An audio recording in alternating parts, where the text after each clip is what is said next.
Hello, ẹ̀yin èèyàn mi o. Ẹ kú afẹ́rẹ́ yìí o, a kú bójú ọjọ́ ṣe rí, a kú gbádùn, a kú gbogbo ẹ̀, a kú bí gbogbo nǹkan ṣe ń lọ ṣe gan. Ná bá ní kábíyèsí ó pe àwọn ògbèrà pé kí wọ́n wá wo iṣẹ́ míì tí ọmọ wọn tún ṣe, ó tún ṣe ọṣẹ́ mi o, pé kì í dẹ̀ ṣe kékeré o. This time around ó ti wá tó gẹ́ báyìí. Àṣà máa rí gbogbo ẹ̀ gbọ́ bẹ́ẹ̀ yẹn. Kì í ṣe pé kán sọ lẹ́nu kán má múṣẹ. Ṣé mọ̀ pé wọ́n ní wọ́n sun ilé ibi tí Naomi fẹ́ dé sí, Queen Naomi, torí òun àti kábíyèsí ti parí ìjà. Wọ́n ní àwọn olórí wọ́n ní láyé àwọn ò ní gbà kí Naomi padà sí ààfin yẹn mọ́. Àwọn máa wo ibi tó máa dé sí bọ́n ṣe lọ sọná sí ilé Royal Manor Queen Naomi. So kan tó pe panápaná kí panápaná tó dé ó ṣà stop ibi tó máa stop ibi tó jó dé. Wọ́n ní immediately gbogbo wọn ti sá lọ, wọ́n bọ́ síta gẹ́gẹ́ bá ṣe sọ ẹ ti gbọ́ àti ṣiṣẹ́ yẹn. Nọ́bà ní wọ́n sá lọ at the end of the day wọ́n ṣà ní wọ́n sí. Àwa ṣẹ̀ṣẹ̀ wá tún gbọ́ pé wọ́n rí àwọn kan mú, wọ́n ti rí àwọn kan, àwọn tó wà ní àwọn tó sá lọ wọ́n sì rí àwọn kan, wọ́n ti kó padà. Pé ṣùgbọ́n àwọn tí wọ́n rí mú wọ́n wà ní station bá ṣe ń sọ̀rọ̀ yìí pé wọ́n ti gbé wọn. Wọ́n ní kábíyèsí wá sọ wípé bí wọ́n ṣe lọ yẹn, bọ́n ṣe sá lọ yẹn pé kán máa sá lọ o. Ibẹ̀ náà wọ́n máa gbàbẹ̀ sá lọ. Wọn ò ní padà sínú ààfin òun mọ́. Àní àmín, amen. So shall it be. Let it be so in Jesus' name. Kò sí pé ó ti pẹ́ta sí ń gbọ́ pé dengogo wọ́n máa padà, wọ́n máa lọ, wọ́n máa padà. Bẹ́ẹ̀ tí táìmù ìta tún gbọ́ yìí ni mo ní kí n tún ṣàlàyé fún wa. Kẹ má sọ wípé kò rí bẹ́ẹ̀, ẹ tẹ́tí bẹ́ẹ̀ lè jẹ́. Ìjọkànjọkàn á jẹ́ ọjọ́ kan fún wọn lórúkọ Jésù. Nọ́bà ní kábíyèsí wá pé àwọn elders ìgbèrà pé kán máa bọ̀ láàfin. Ìyẹn lánàá òde yìí wọ́n ní bọ́n ṣe dé kábíyèsí láti máa sọ fún wọn pé wọ́n fẹ́ ṣe ìtúwàṣe ritual. Wọ́n ní ìtúwàṣe ritual tó ń sọ pé wọ́n fẹ́ ṣe fún Ashley níjọ́ yẹn. Wọ́n náà ṣe Ashley bẹ̀rẹ̀ sí ní sá káàkiri. Wọ́n ní kò dúró kán ṣe ìtúwàṣe ritual. Wọ́n ní up till now pé Ashley pé ó kàn wà ní kò sí nǹkan kan tó ní ṣe pẹ̀lú kábíyèsí, kò sí nǹkan tó wù wọ́n.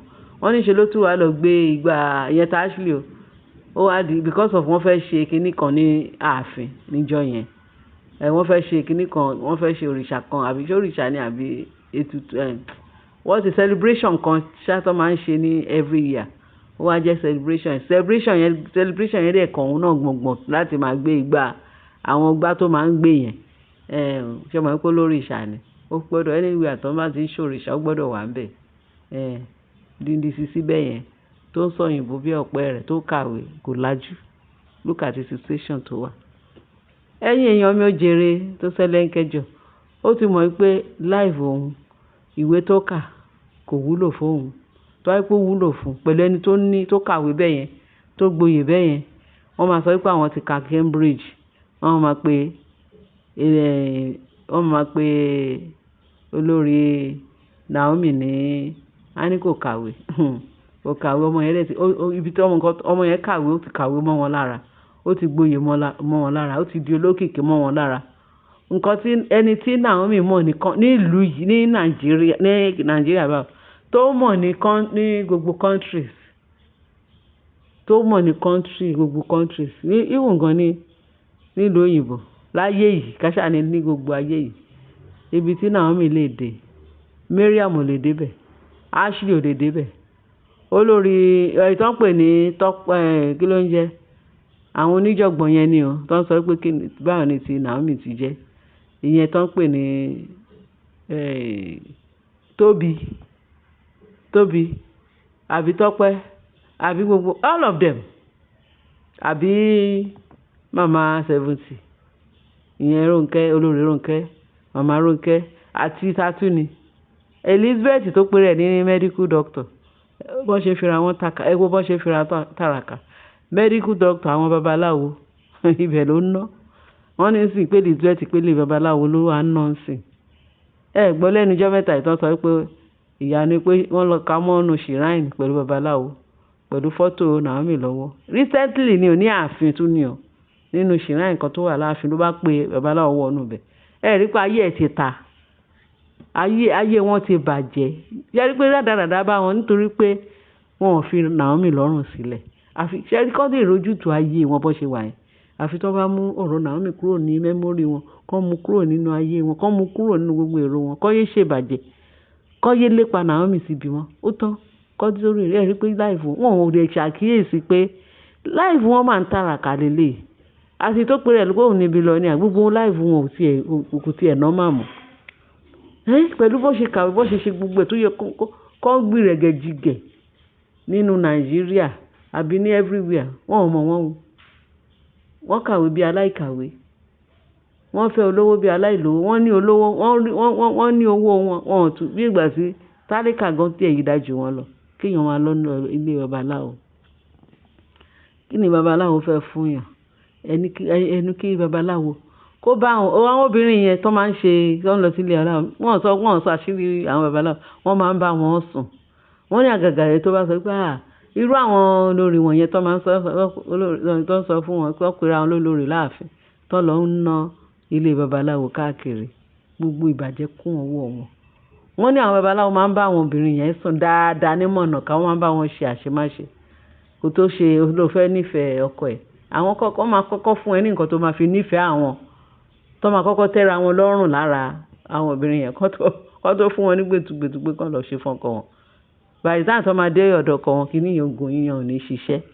Ìyẹn gan ìlónù kò lè ṣiṣẹ́. Irú àwọn oògùn yẹn ò ń ṣiṣẹ́. Irú òtúmọ̀pọ̀ yẹn ò ń ṣiṣẹ́. Ṣé gbọ́ ẹ̀rọ sáàdì gbogbo nǹkan tí mo sọ yìí.